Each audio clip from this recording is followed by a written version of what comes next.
Salut à tous les amis, j'espère que vous allez bien. On se retrouve aujourd'hui pour une nouvelle vidéo, mardi 17 décembre. On va revenir sur toute l'actualité du Barça, le mauvais résultat contre les Ganes. Il y a beaucoup de choses à dire, j'étais vraiment énervé avant-hier après le match contre les Ganes. On va revenir, donc je vous l'ai dit, sur des infos sur l'état physique de Lamine Yamal, mais également le futur du joueur. Mais juste avant, petit instant promotion. Profitez de mon partenaire maillot pour acquérir des maillots juste avant les fêtes, des répliques de bonne qualité, que ce soit des maillots du Barça ou peut-être d'autres clubs, voire de sélection. Il y a également des écharpes, des casquettes, des bonnets, bref, tout pour vous faire plaisir. Donc n'hésitez pas, profitez-en. Je vous mets tous les détails de ces promotions, parce que tu as des maillots gratuits en ce moment plus, dans la description de cette vidéo. Allons-y. Alors, il y a beaucoup de choses à dire. Le match contre les Ganes, inutile de revenir dessus. Les conclusions sont les mêmes. Manque d'efficacité devant les buts, notamment par Lewandowski, Dani Olmo, Lamine Yamal, notamment. Également, un arbitrage mauvais, mais on va pas revenir dessus, c'est inutile. Et également, un manque de rotation. On a même mis l'équipe première et une continuité en Liga dans les mauvais résultats, puisque je le vois depuis quelques heures. Le Barça, c'est la pire équipe de Liga sur ces 5 dernières journées. Tu perds à domicile contre Las Palmas et à Leganés, c'est pas normal, tout simplement. En plus, à domicile, t'es censé prendre tous les points. Là, tu perds contre Las Palmas. Contre Las Palmas, ok, l'équipe de Las Palmas était tactiquement meilleure, mais contre Leganés, t'es supérieur.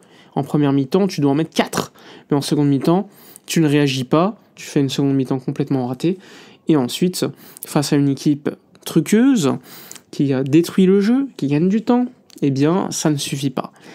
Là, la situation, elle est simple. Le Barça est toujours comptablement leader de Liga, mais avec un match de plus face à l'Atlético, l'Atlético peut passer devant le Barça, avec notamment 3 points d'avance, je crois, sachant qu'il y a également le Real qui pourrait passer devant avec 2 points d'avance. Bon, c'est pas un drame pour la Liga. C'est pas un drame, ça c'est sûr. Les clubs, que ce soit l'Atlético, le Real, même le Barça, vont perdre des points. Ça c'est une certitude.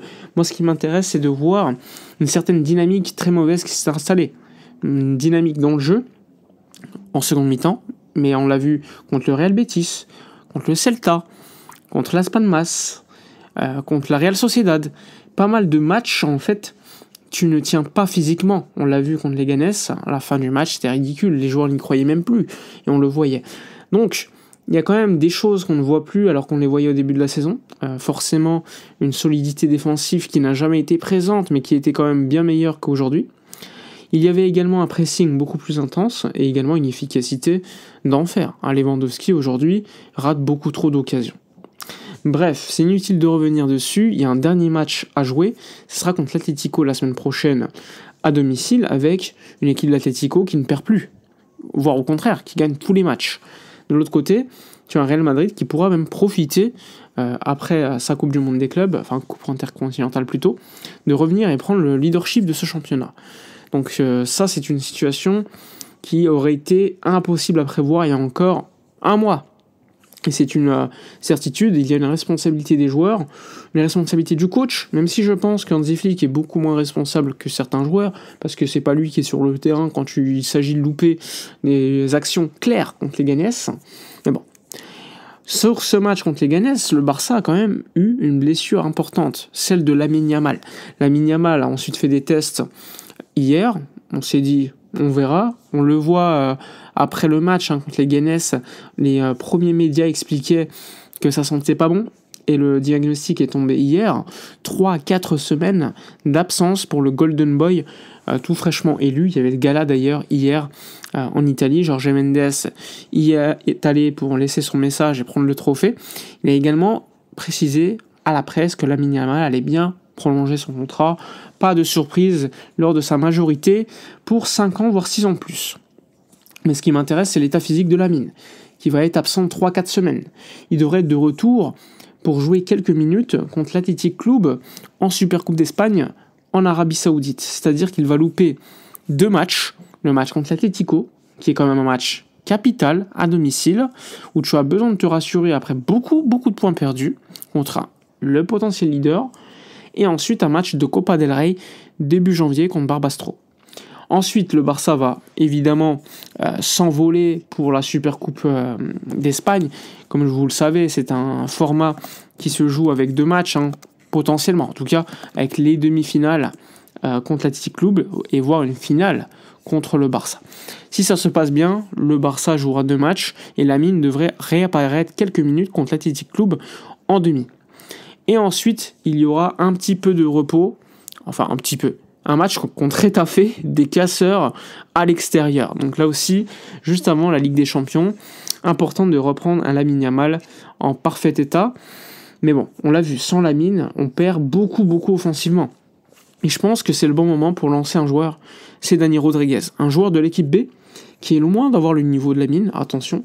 Il ne faut pas le hyper, trop en faire, mais c'est un profil qu'aujourd'hui le Barça n'a pas dans son effectif. Un ailier rapide, qui est performant en plus avec l'équipe B, je pense qu'il mérite d'être convoqué en équipe première. Il ne l'avait pas été parce qu'il était longuement blessé. Aujourd'hui, lorsqu'il joue avec l'équipe B, il est performant, c'est un profil de dribbleur, de passeur, et il est capable de faire la différence. On a besoin de joueurs qui peuvent dribbler sur les côtés, parce que sans Lamine, tu es obligé constamment de changer le poste de certains, que ce soit mettre Rafinha à droite, qui est bien moins productif par le dribble, mettre un joueur comme Dani Olmo à gauche parce que tu as mis Rafinha à droite, donc ça bouscule un petit peu tout, et ça peut être problématique, puisqu'un Pedri, finalement, va jouer 10, alors que son poste idéal aujourd'hui, c'est plutôt au double pivot.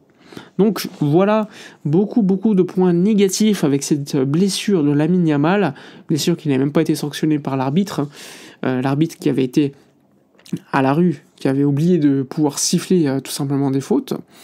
Mais bon, c'est quelque chose qu'on a l'habitude de voir en Liga, c'est un championnat avec de mauvais arbitres, c'est pas une nouveauté. Donc il y a la blessure de Lamine, mais également, comme je vous l'ai dit, une mauvaise dynamique qui continue. Il est clair, Hansi Flick fait face à un passage de la saison très compliqué, il va devoir trouver des solutions, et des solutions, ça passera par le niveau de certains joueurs de banc qui devront avoir un meilleur niveau lorsqu'ils rentrent ou lorsqu'ils sont titulaires. Eric Garcia, c'est pas suffisamment bon lorsqu'il joue. Ferran Torres est intéressant en sortie de banc, mais lorsqu'il est titulaire, c'est toujours compliqué. Fermin, on l'a pas encore vu cette saison. Frenkie et Gavi, pour l'instant, depuis le retour de blessure, c'est pas au top. Donc il y a encore beaucoup de choses à revoir. Bref, on en a parlé, la situation actuelle, elle est compliquée. J'ose espérer qu'il y aura quand même une réaction. Il y a un mercato d'été, un mercato d'hiver qui se profile. Il n'y aura rien. Il y aura, dans quelques jours bien plus important, une assemblée générale pour confirmer l'accord Barça et Nike, qui pourra faciliter, se rapprocher de l'inscription de Dani Olmo, qui ces dernières semaines n'est pas au top techniquement, voire même physiquement. Donc beaucoup de choses à redire, et espérons que cette dynamique change. Bref, voilà pour la vidéo, n'hésitez pas à donner votre avis, likez, commentez, partagez. Moi je vous dis à la prochaine, et d'ici là, comme d'habitude, portez-vous bien.